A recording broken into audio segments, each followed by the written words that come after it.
पुढच्या बातमीकडे वळूयात। नागपुरातील 12 विधानसभा मतदारसंघासाठी आज भाजपची आढावा बैठक होतीये।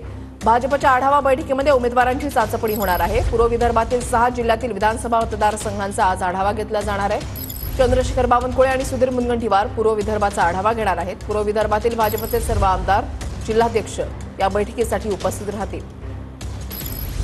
भाजपनं मिशन विधानसभा निवडणूक सुरू केलेलं आहे। आजपासून पूर्व विदर्भाच्या प्रत्येक विधानसभेचा आढावा प्रदेशाध्यक्ष चंद्रशेखर बावनकुळे आणि कॅबिनेट मंत्री सुधीर मुनगंटीवार घेत आपण बघू शकतो। सगळे कार्यकारिणी सदस्य, आमदार आणि वेगवेगळ्या आघाड्यांचे प्रमुख या ठिकाणी बैठकीला उपस्थित आहेत। माझ्यासोबत टेकचंद सावरकर आहे। टेकचंद, काय सांगणार, आजपासून भाजपनं मिशन सुरू केलं विधानसभेचं?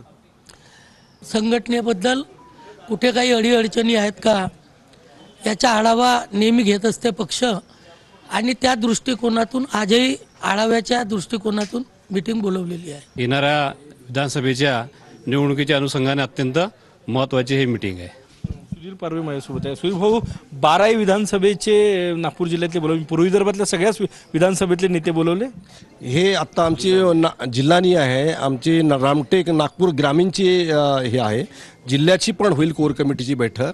सातत्याने भारतीय जनता पार्टीमध्ये संघटनात्मक बैठका ह्या होतच असतात आणि वरिष्ठ पातळीवर लोक चर्चा विमर्श करून अजून काही सुधारणा करता येईल का, गतिमान करता येईल का, जनतेला काही गोष्टी देता येईल का, या दृष्टिकोन सातत्याने आढावे होतच असतात। ही आढावा बैठक म्हणजे याच्यात उमेदवारांची चाचपणी केली जाणार आहे? हे आम्हाला माहीत नाही ते का होईल ते, परंतु पक्षांतर्गत या आढावा बैठका सातत्याने भारतीय जनता पार्टीमध्ये होतच असतात। लोकसभेवाईज बैठका आता लावलेल्या आहे आणि यामध्ये उमेदवाराची चाचपणी नाही तर पक्षांनी काय करायला पाहिजे, समोर निवडणुका कशाला लढायला पाहिजे, काय सुधारणा करायला पाहिजे याच्यावर विचारमंथन करण्याकरता ही बैठक आहे।